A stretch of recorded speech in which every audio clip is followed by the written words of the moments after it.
RTI कार्यकर्ता और सरकारी विभाग के जो डॉक्टर हैं, उनके साथ जो कर्मी हैं, उनके बीच में का ये जो विवाद है और जो आरोप प्रत्यारोप जो लग रहे हैं, उसके बीच में यहाँ पर अब ये हड़ताल चल रही है। उन्होंने मुझसे कुछ कहासुनी करी थी, जिसके बदले में या जिसके प्रत्युत्तर में मेरे से कुछ अपशब्द निकल गए थे, जिसका मैंने लिखित में जो है क्षमा भी मांगी थी। अच्छा, माफीनामा मांगा गया था? माफीनामा मांग के मैंने मुख्यमंत्री पोर्टल पे वो अपलोड भी किया था। इन्होंने डिलीवरी भी यहाँ पर की जाती है, लेकिन कहीं ना कहीं अब जो यहाँ पर सुविधाएं हैं, ये बैनर आप यहाँ पर देख रहे होंगे, कार्य बहिष्कार समस्त कर्मचारी सामुदायिक केंद्र ज्वालापुर की तरफ से जो स्थानांतरण यहाँ पर किया गया है, उसको लेकर जो विरोध। नमस्कार, इस समय ज्वालापुर के सीएचसी सेंटर में मौजूद हैं और जो कार्य बहिष्कार यहाँ पर चल रहा है, आज लगभग तीसरा दिन है और काफी बड़ी संख्या में जो यहाँ के स्थानीय लोग हैं वो यहाँ पर पहुंचते हैं। डिलीवरी भी यहाँ पर की जाती है, लेकिन कहीं ना कहीं अब जो यहाँ पर सुविधाएं हैं, ये बैनर आप यहाँ पर देख रहे होंगे, कार्य बहिष्कार समस्त कर्मचारी सामुदायिक केंद्र ज्वालापुर की तरफ से जो स्थानांतरण यहाँ पर किया गया है, उसको लेकर जो विरोध है, उसमें सामूहिक कार्य बहिष्कार चल रहा है। आज हमारे साथ डॉक्टर अमित चौहान जो है, जिनका यहाँ से स्थानांतरण हुआ है, वो हमारे साथ इस समय जुड़ चुके हैं। उनसे बात करेंगे पूरा आखिर मामला क्या है ये, क्योंकि कहीं ना कहीं जो बड़ी संख्या में जो मरीज यहाँ पर पहुंच रहे हैं, उनको अब सुविधा हो रही है। अब वो जगह जगह जो है प्राइवेट जगहों पर हॉस्पिटल में डॉक्टर के पास जाने के लिए मजबूर हैं। तो पहले इनसे जान लेते हैं, सर क्या कहना है, पूरा मामला क्या है, कब से चलता हुआ आ रहा है ये सब?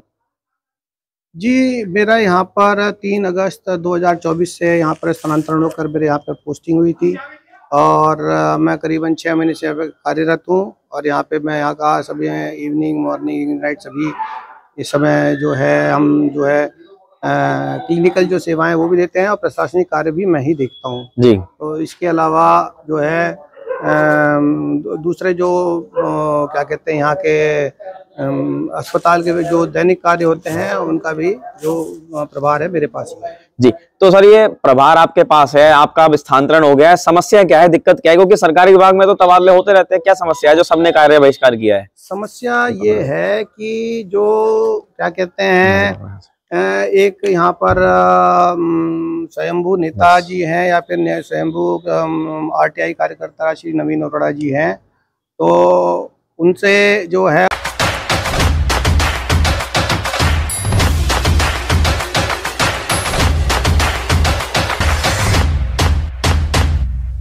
उन्होंने मुझसे कुछ कहासुनी करी थी, जिसके बदले में या जिसके प्रत्युत्तर में मेरे से कुछ अपशब्द निकल गए थे, जिसका मैंने लिखित में जो है क्षमा भी मांगी थी। अच्छा, माफीनामा मांगा गया था? माफीनामा मांग के मैंने मुख्यमंत्री पोर्टल पे वो अपलोड भी किया था। इन्होंने मुख्यमंत्री पोर्टल पे भी शिकायत करी थी और क्या कहते हैं सीएमओ साहब से भी शिकायत करी थी। तो मैंने लिखित में उनसे जो है उनसे वो कहा था कि इसके दोबारा से पुनरावृत्ति नहीं होगी, ये गलत हो गया है। और हालांकि वो प्रोवोकेशन के उसमें था, पहले उन्होंने ही शुरुआत करी थी, उन्होंने गलत बात बोली थी, तो जिसके प्रत्युत्तर में मेरे को ऐसा बोलना पड़ा था जी। लेकिन एक बार जो है कहासुनी के आधार पर किसी का स्थानांतरण हो जाना, ये कोई आधार नहीं बनता है। यदि मेरी कार्यशैली में कुछ कमी है, मेरे कुछ चिकित्सा में इलाज करने में कुछ कमी है, या फिर मैं अपना कार्यभार ठीक से नहीं निभा रहा हूँ, तो वह आधार बनता है मेरे स्थानांतरण का। किसी व्यक्ति के कहासुनी और वह भी चिकित्सालय से चिकित्सालय के अंदर ऐसा कुछ भी प्रकरण नहीं हुआ था। जो प्रकरण हुआ था फोन के वार्तालाप पर हुआ था और क्या कहते हैं चिकित्सालय के बाहर उनकी दुकान के सामने हुआ था।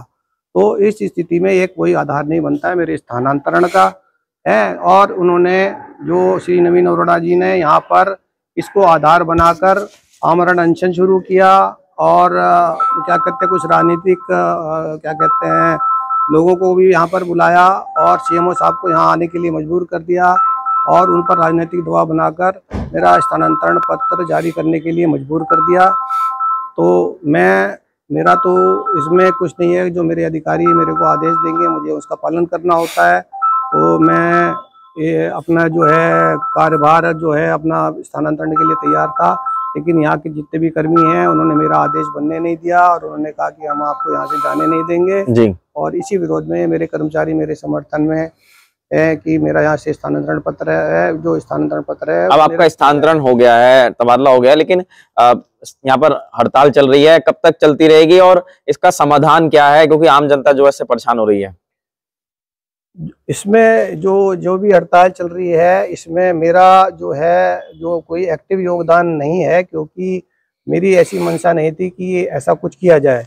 लेकिन जो हमारे जो कर्मचारी हैं मेरे समर्थन में इसलिए आए कि ये स्थानांतरण अगर सामान्य रूप से होता तो कोई बात नहीं होती, लेकिन दबाव में जिसका कोई आधार नहीं है, कहा सुनी के आधार पे किसी का स्थानांतरण हो जाए, यह किसी भी प्रक्रिया के लिए इसका आधार नहीं बन सकता, ट्रांसफर का आधार नहीं बनता है जी। तो इस वजह से हुई, तो लोग गाँव का है कि तरीका गलत है, चीज भले ही ठीक हो, तो इसलिए ये इस तरीके से स्थानांतरण है और उसको एक्सेप्टेबल नहीं है और इसको स्वीकार नहीं किया जा सकता है। ठीक, तो यहाँ पर आपने सुना कि किस तरीके से एक आरटीआई कार्यकर्ता और सरकारी विभाग के जो डॉक्टर हैं और उनके साथ जो कर्मी हैं, उन्होंने उनके बीच में का ये जो विवाद है और जो आरोप प्रत्यारोप जो लग रहे हैं, उसके बीच में यहाँ पर अब ये हड़ताल चल रही है।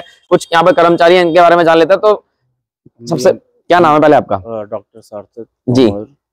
हम यहाँ पर स्वास्थ्य कर्मी हैं, पर हमारे साथ यहाँ पे बदतमीजी से पेश किए हुआ है ये जो कंप्लेन करी है जी जी, और हमें धमकी दी गई है। तो हम ऐसे स्वास्थ्य कर्मी, हम ऐसे मरीज नहीं देख सकते। हम चाहते हैं हमें टेंशन फ्री, हमारे सेफ हम एनवायरनमेंट में हम काम कर पाएंगे, नहीं वैसे नहीं कर सकते। तो ये कब से चलता आ रहा है? कब से हैं आप यहाँ पर तैनात? आप भी? अब भी मुझे 1 महीना ही हुआ है सिर्फ। जी जी। तो पर तब से यहाँ पे। अच्छा, तो आप रेगुलरली देख रहे हैं ये चीजें? हाँ, ये इनका रोज का है कि आज इस बात पे परेशान कर रहे हैं, आज इस बात पे परेशान कर रहे हैं। तो ऐसे नहीं चलता। कभी कभी झूठे मरीज भी बना के भेज देते हैं वो यहाँ पर, तो ऐसा नहीं चल सकता। ठीक, तो यहाँ पर आज आपने आपको सुनाया किस तरीके से जो यहाँ पर ये सामुदायिक केंद्र दिखा रहे हैं, यहाँ पर ये चलता हुआ आ रहा है। तो आपसे पहले डॉक्टर साहब, आपने किसी और डॉक्टर से बात हुई कुछ और भी यहाँ पर इससे पहले भी उनके साथ भी कुछ ऐसा हुआ? जी हाँ, पिछले 3 वर्ष से ये श्री नवीन अरोड़ा जी यहाँ पर लगभग 40 से 50 आरटीआई दायर कर चुके हैं। इसमें यहाँ के सभी कर्मचारियों की व्यक्तिगत जो जानकारियां हैं वो मांगते हैं और उन जानकारियों को आरटीआई के माध्यम से प्राप्त कर और उसमें जो लिखित कमियां होती हैं उसको वो पकड़कर, बारीकी से पकड़कर उसको वो हाईलाइट करते हैं और उसको भ्रष्टाचार के रूप में प्रचारित करते हैं। और किसी भी कागजी कार्रवाई में या कमी को हम भ्रष्टाचार तब तक नहीं कह सकते अगर कोई अपने आप को सही साबित नहीं कर सकता, तो इसका मतलब ये नहीं है कि वो गलत है। तो मैं वो उनको केवल कागजी कमी है, जो तकनीकी कमी है कागजों में, उसको देखकर ही जो है वो भ्रष्टाचार को साबित करना चाहते हैं और लोगों पर आरोप लगाते हैं और क्या कहते हैं, यहाँ के लोगों को परेशान करते हैं। यही मेरा कहना है। ठीक, यहाँ पर इस समय हमारे साथ एसीएमओ यहाँ पर हॉस्पिटल में आज पहुंचे हैं। सर, क्या आपका कहना है इस पूरे मामले पर, क्योंकि कहीं ना कहीं ये मामला बढ़ता जा रहा है और लगातार जनता को इसमें परेशानी हो रही है? हाँ, इसमें जनता को तो खैर परेशानी हो रही है, क्योंकि कार्य बहिष्कार इन लोगों ने किया हुआ है। डॉक्टर अमित चौहान का जो स्थानांतरण किया गया है, इस वजह से इन लोग कार्य बहिष्कार पे हैं। और हालांकि जो है हम लोगों ने तो इनसे कहा हुआ है भाई परेशानी नहीं होनी चाहिए, इमरजेंसी तो इनकी जो है वो कंटिन्यू है, चल रही है। तो लेकिन ये ट्रांसफ़र के उसमें इन्होंने जो किया हुआ है, इसमें हम लोग बात कर रहे हैं। अभी इन लोगों से भी मैं इसीलिए यहाँ पे आया था, इन लोगों से भी बात की है। देखते हैं जो है जो भी इसमें आगे की क्या हमारे यहाँ से जो भी कार्रवाई होती है या कुछ होता है। सर, ये मामला चला आ रहा है, आरोप प्रत्यारोप लग रहे हैं, अब किस तरीके से इसमें क्या कोई जांच चल रही है या क्या निकल कर सामने आया है? असल में ये काफ़ी दिन से प्रकरण है। 2022 से कुछ लोगों का यहाँ से जाँच वाँच हुई थी, यहाँ पे डायरेक्टर लेवल पे जांच हुई थी। तो कुछ लोगों को यहाँ से ट्रांसफ़र के लिए कहा गया था और या कुछ वो प्रतिकूल प्रविष्टि का कुछ मैटर था। जी जी। उसी में यहाँ पे जो आरटीआई कार्यकर्ता हैं उन्होंने जो है हमारे डायरेक्टर साहब या हमारे जो है महानिदेशक महोदया तो है, इन्होंने जो है वहाँ पे मतलब इन्होंने बहुत सारी आरटीआई लगाई हुई हैं। तो मतलब एक तरह से आरटीआई का इतना दुरुपयोग हो रहा है कि हम तो भी आरटीआई में चक्कर में फंसे हुए हैं, सेम ऑफिस में भी इनकी। और इनका बस हफ्ते 10 दिन में वहाँ पे जाके और जाते रहते हैं ये आरटीआई कार्यकर्ता जो हैं, और इस तरीके से बिहेव करते हैं कि जाहिर सी बात है कि बहुत सारी चीज़ें फिर जैसे प्रोवोक करना, इस तरीके से वो इनका इस तरह का बिहेव है। मतलब इसका मिसयूज किया जा रहा है आरटीआई।